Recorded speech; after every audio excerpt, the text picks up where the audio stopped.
James Hilda. Who wins this game? Why is this game won or lost? As somebody mentioned, I think in the midfield, as we've seen Arsenal, their gameplay, they are very quick, they have the pace, they have very speedy wingers in front, and I think they are very compact as well in the midfield.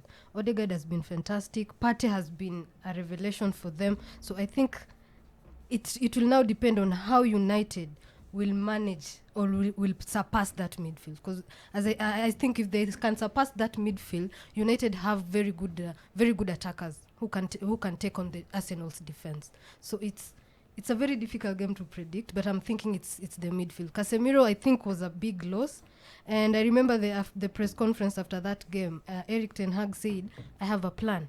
So I'm waiting to see what his plan is, because he's somebody who, the big games, United this season on the big games, they have managed to get points out of those big teams. So I'm waiting to see how this one goes.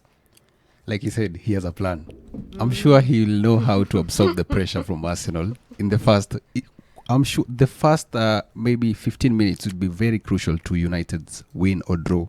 Or maybe if they lose, maybe. But, wow, this will be actually a really good game. But I think Arsenal will win this. Okay, so to your question about where I think the game is going to be won, yes, she's answered correctly, midfield, because, I mean, you look at the game Arsenal played last time against Tottenham, you could clearly see some mismatches that existed there, and probably, I know Erik ten Hag was watching, maybe he learns a lesson from what Conte did wrong. You know, having a double or triple team on Edin Ketia isn't the recipe for you to win a game, because you leave out extra spaces to the wingers. And same case with Thomas Partey being given the room and the freedom to even attempt shots. He hit the crossbar in that game. With what could have been the goal of the season if it gone in. For sure. That hit. Yeah, Wow. so finding a way to get someone who's going to do a job on him will be really important. And you draw back to what Manchester United did against City last weekend, the role that Fred played in the game, minimizing what KDB brings into the game. I think he does the same thing today.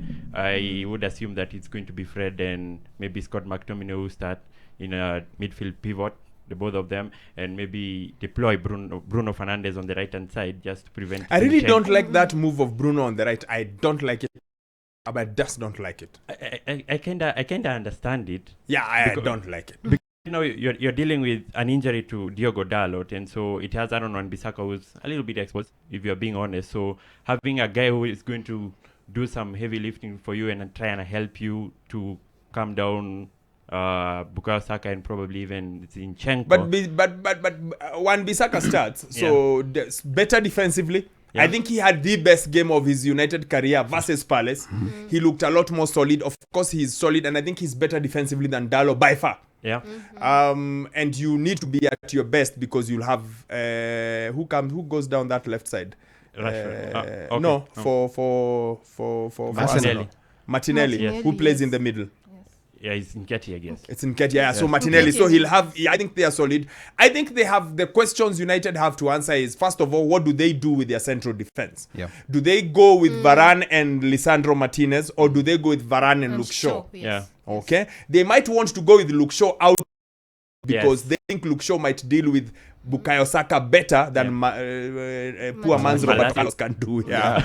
So I think he's better. He's better. He's more solid at left back. That means you'd have to put Lisandro at centre back. Yeah. The other question is, what do you do with your midfield pivot? Do you play Eriksen? Because you said he's going with McTominay and Fred, but then what happens to Eriksen? Do you play Eriksen further up like he did versus City? And then do you give Fred the same role you gave him versus KDB? But this time you give him versus Odegaard, and you say, that's your role. You shadow this guy, make it uncomfortable for him, because Fred is one of those guys who does whatever he's told to do. Exactly. So, what do you want me to do? You want me to try? He stands on the left. Whatever you want, he does. So do you do that? And then do you let McTominay deal with the other attack coming from midfield? Maybe no.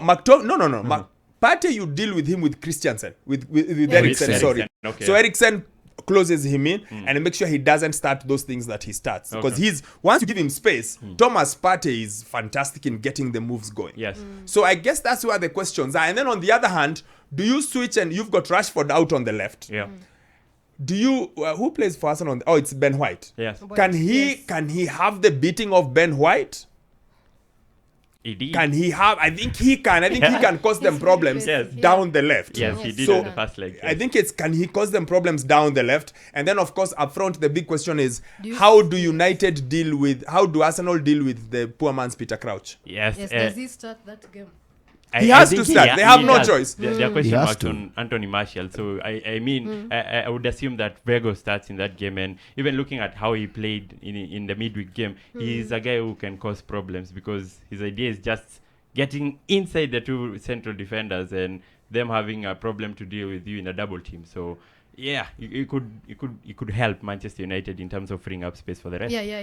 I'm not sure what he brings to the team. I know he's got presence, he presses, physicality. And he can hold the ball. With his back at the goal, that's why I would ideally like Fernandes closer to him than out wide. Okay, so you play him as a 10.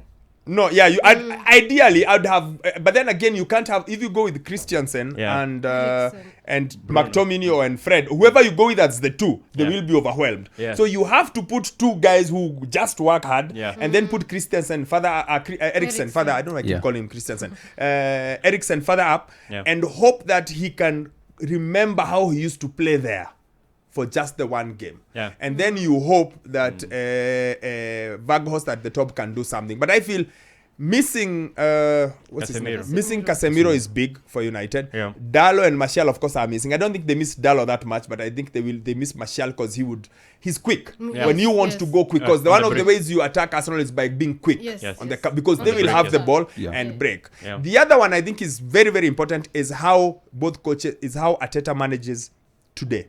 In the first leg, he made a mistake.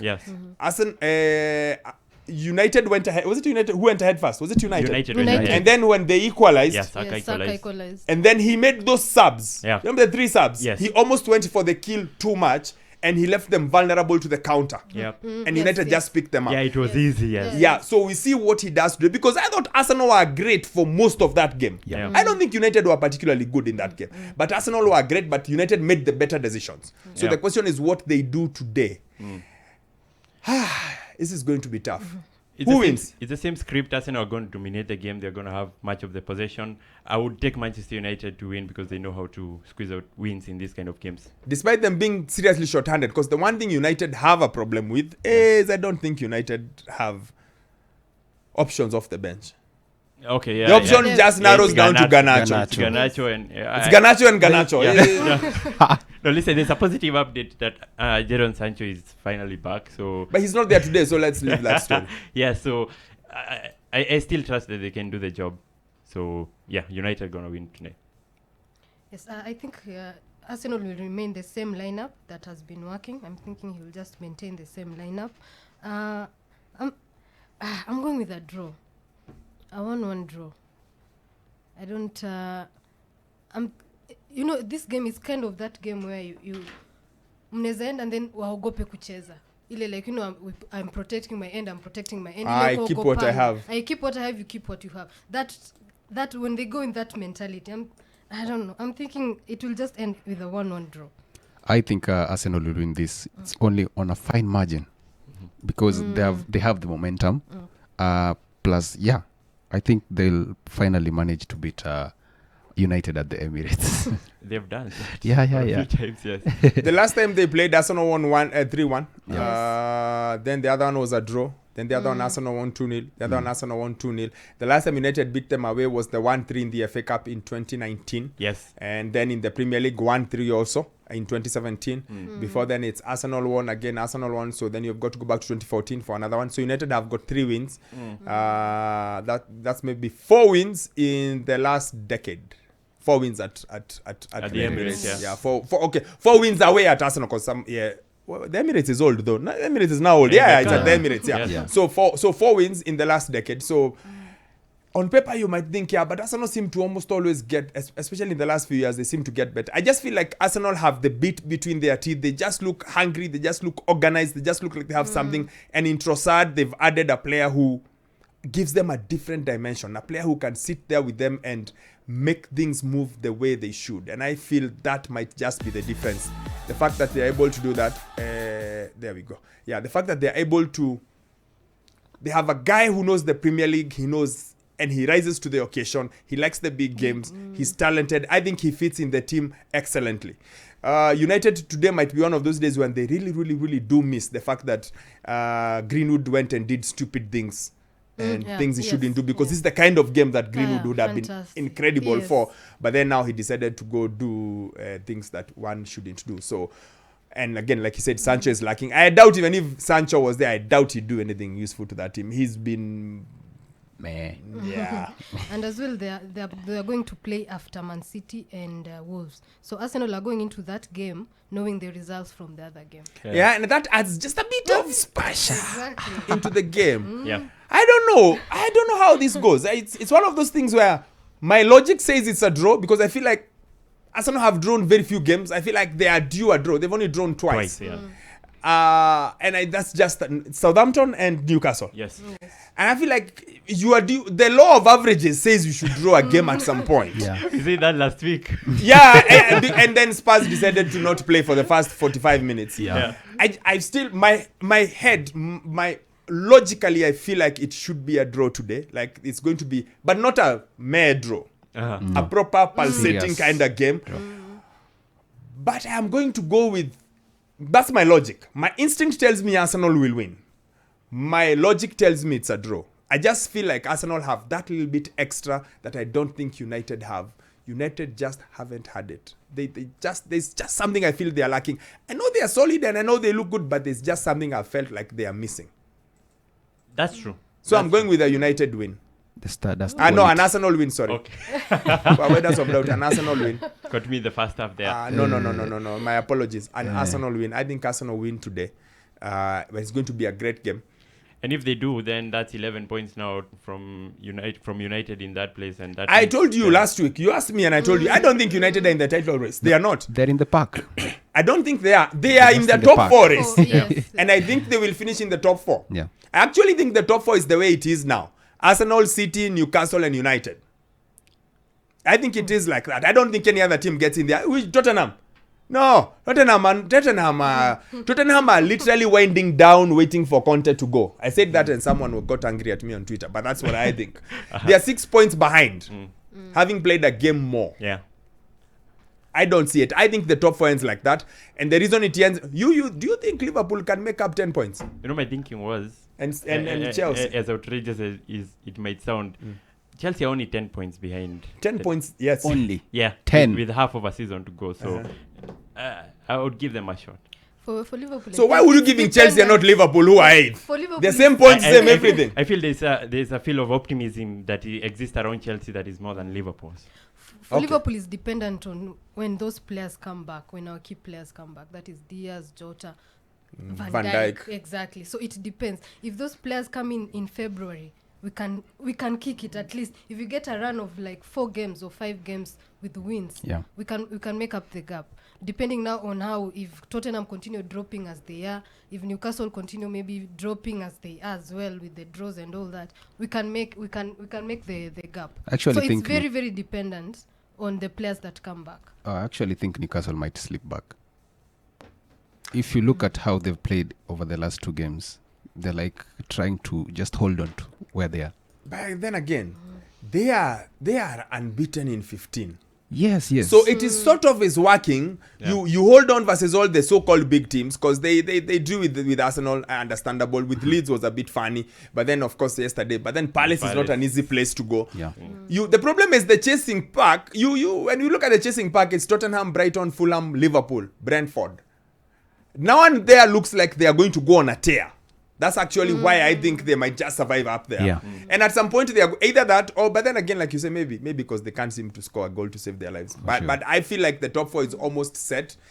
For a fact, I think Arsenal, City and United finish in the top 4. Yep. I think they do. Yep. Unless there's a bad injury to Marcus Rashford, then there's a problem. Yeah, and you know, United have got 8 games in the next 22 days, so that will demand more. And we don't have they'll throw away some of those ones. Who will be playing in the FL Cup? Charlton? No, we're playing Nottingham Forest. Nottingham But that's a chance for a title. Without their coach, without your goalkeeper, you're fine. You relax. Yeah. And then Europa League is a game which it doesn't matter whether you win it or you lose. No one cares about that. Let me tell you guys. You guys, modern day football, you count every trophy, including the ashtray, including that exhibition game the other day. For some of us, Europa doesn't count. We used to see Europa as something for people who can't do anything. Same thing with Carabao. We knew the treble is the Premier League, the FA Cup, and the Champions League. These are the ones of Conference and Europa. They are good for your West Hams and for your Romas and to your Spurs. But a team of United's caliber should not be thinking, oh, we have to win Europa. No. They have to be in the Champions League next season. Yeah. There are levels to this thing. It's the way I see it. But then again, I'm an old man. Maybe that's why I see it wrongly. Anyway, thank you so much for everyone who's spoken to us. Once again, Arsenal versus United is the big game. It's at 7:30. So wherever you are, make a plan. Make sure you are there to watch that one. Should be a cracker of a game. Leeds Brentford from 5 p.m. City Wolves also from 5 p.m. And then, of course, Arsenal versus United from 7:30. And we'll be back next week to pick up all the pieces of what we'll have